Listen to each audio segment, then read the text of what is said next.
Today is the start of National Volunteer Week. This morning in James Bay, the Times Colonist 10-kilometer run was a big success, largely because of hundreds of volunteers who registered the runners, marked the course, controlled the traffic, and handed snacks and medals to the participants. Each Olympic Games relies on thousands, if not tens of thousands of volunteers. In most airports, you could find volunteer wayfinders. And the James Bay New Horizons, where Capital UU has held its services from 1996 until the pandemic, has a small paid staff and a huge volunteer staff.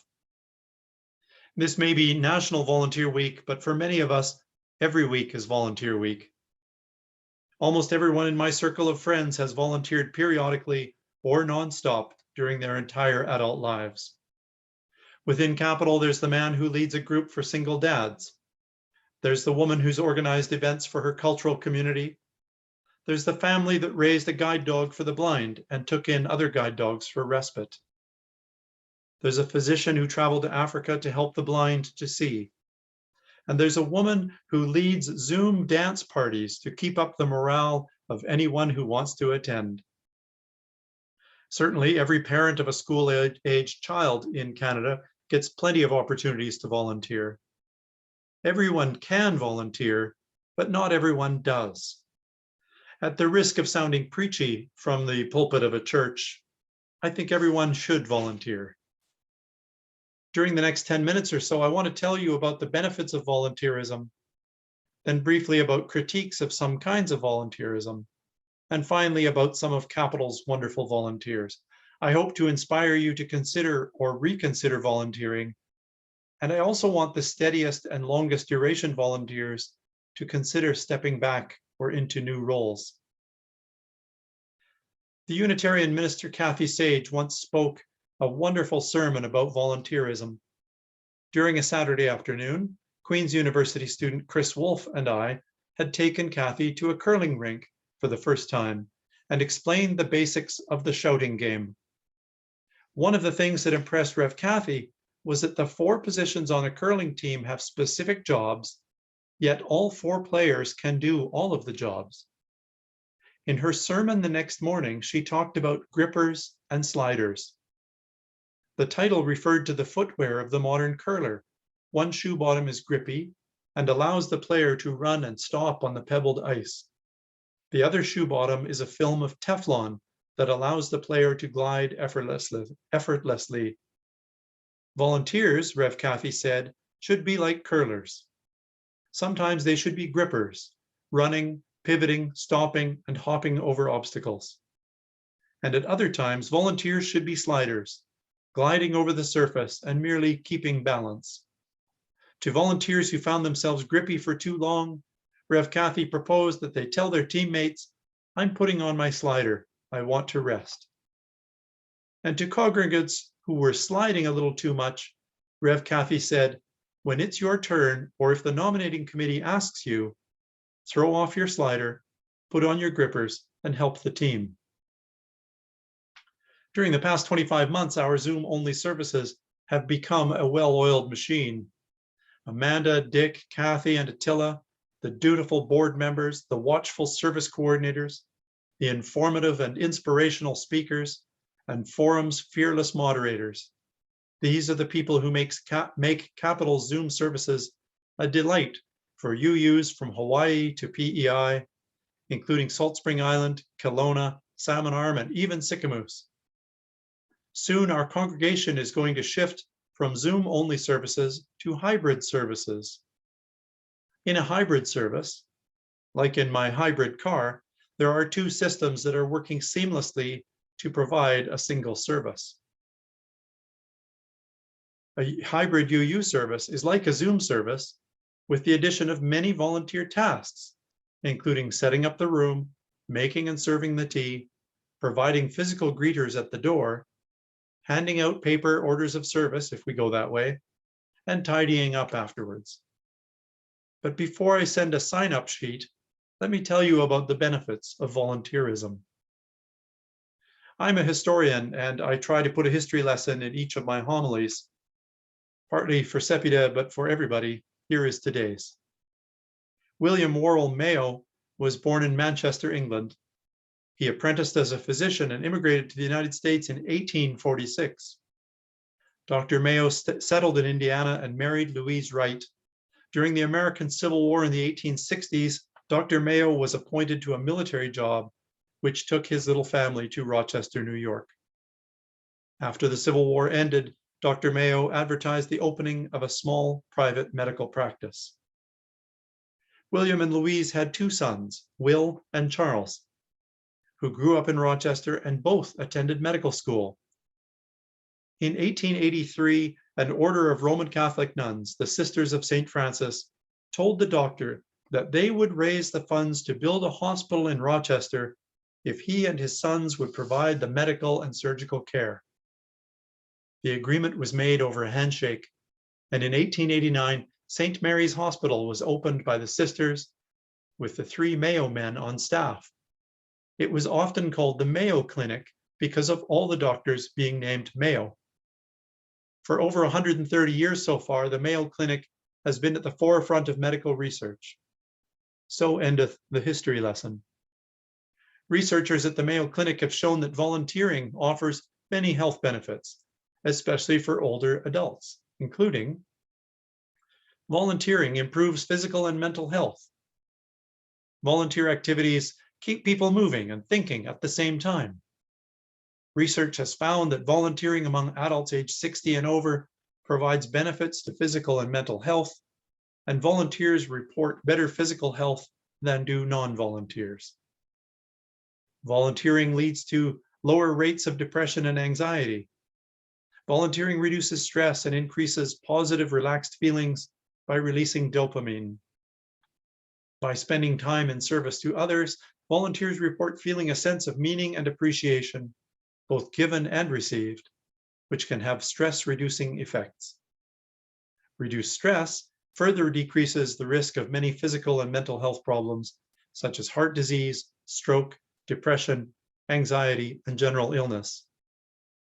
In addition, a longitudinal study of aging found that individuals who volunteer have lower mortality rates than those who do not, even when controlling for age, gender, and physical health.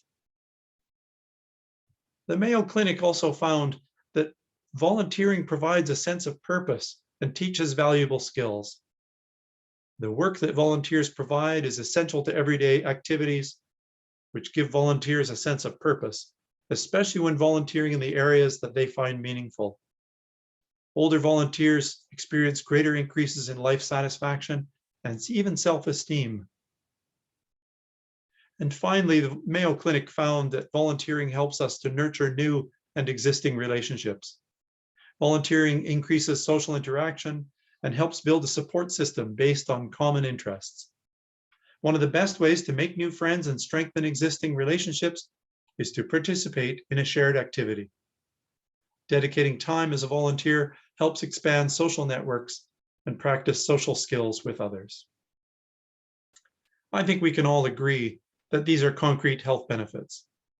Many of you can attest to the truths of these, and I hope you do so later this morning during the forum. I think it's important to put in a word of caution. A major hospital, which has always got a recruiting page up, summarizes factors to consider when choosing a volunteer opportunity. And this hospital says, volunteering has many advantages and there are things to keep in mind to ensure that it's a good fit. For example, you may find that the experience of volunteering does not live up to your expectations. If your chosen service opportunity doesn't match your goals or abilities, it may also turn out to be more strenuous or complex than you anticipated. However, if you do your homework and choose a volunteer opportunity that's right for you, the benefits are likely to far outweigh the drawbacks. Consider making an organizational match between your beliefs and the organization's beliefs. Think about what you are doing and what your expectations are of volunteering. Think about the time commitment. How much time do you have, or how much time are you willing to devote to volunteering? And finally, consider transportation. Do you have a reliable way to get to the organization to fulfill your volunteer commitments? I would add that if you do not find anything at capital UU that suits you, then please find other opportunities to serve our James Bay, Victoria, or your local community. Get out there and help. I've talked about the health benefits of volunteering and a few things to consider before volunteering. Now let me talk briefly about critiques of some kinds of volunteerism. Some people critique volunteering and express their theories about the moral purity of volunteers. I only get moral purity every now and then when I volunteer. Some of you may get more or less. Concerns of these critics revolve around the idea that altruism is some sort of extension of Christian missionary ideology. These critics sometimes mention a sense of responsibility, obligation, or duty as a factor that makes people engage in volunteer work, as if duty is a bad thing. Another critique: volunteering internationally to bring medical aid to developing countries is sometimes compared to the alternative notion of sustainable capacities. Is it better to fly in, give medical attention, and fly out? Or is it better to fly in and take the time to develop local expertise by teaching nurses and doctors so they can help their country people? Another problem is that volunteerism can be used to replace low-paid entry-level positions for young people entering the business world. This decreases social mobility because only the people who are able to afford to live without a paycheck will be able to gain work experience. Whether the critiques are justified or not, it is true that volunteers can encounter problems and challenges. Some of the problems include being overworked, or not knowing when to stop, or even feeling bad if you need to stop. I think we need to give permission to our volunteers to stop when they want to stop. Wise bosses protect the volunteers from these ills. Let me say a few words about duty and church work. Abby Day, who is a Canadian sociologist living in England, studied Generation A, Anglican laywomen born in the 1920s and the 1930s.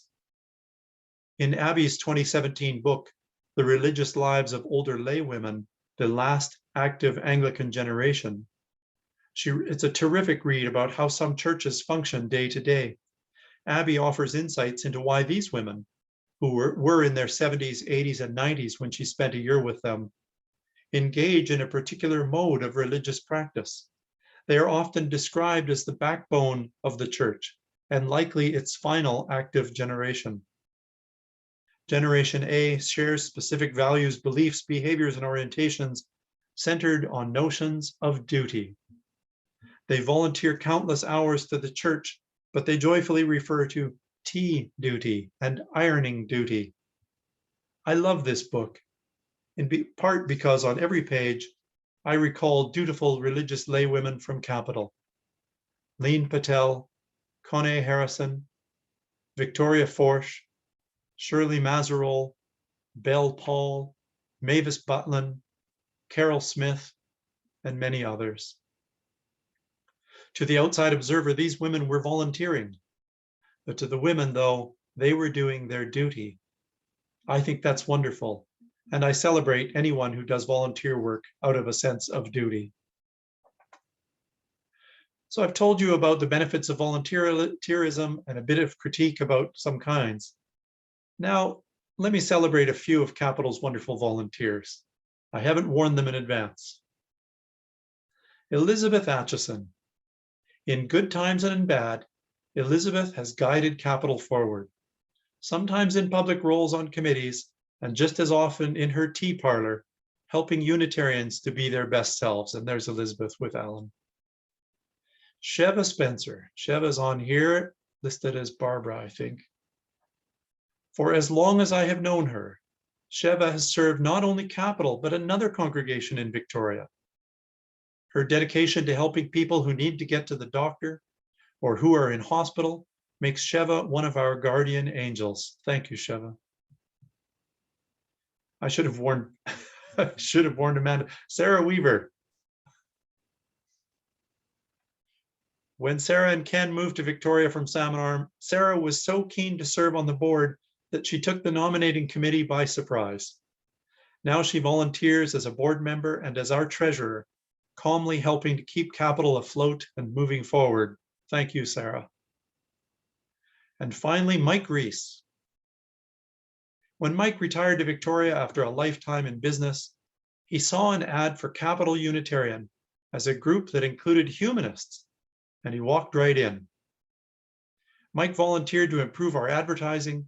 He has served on Capital's board and on the National Unitarian Board. He enjoys moderating the forum, partly because he likes a good scrap. And Mike has continued to lead a Thursday discussion group throughout the pandemic. Thank you, Mike. I'd like to celebrate each volunteer who serves Capital Unitarian, but I can't do that today. Whether you serve out of altruism or duty, or Jewish tikkun olam, Christian charity, or Islamic obligation, this congregation relies on you volunteers. You will be remembered for as long as this congregation exists. In conclusion, there are many health benefits to being a volunteer. If you would like to help out at Capital, especially as we transition to hybrid Zoom and in-person services, talk to Amanda or anyone listed in the order of service. If you want to live a more active and connected life, then volunteer. If you want to be remembered forever, volunteer. Now let me turn things over to Dick, Kathy, and Attila, our music team.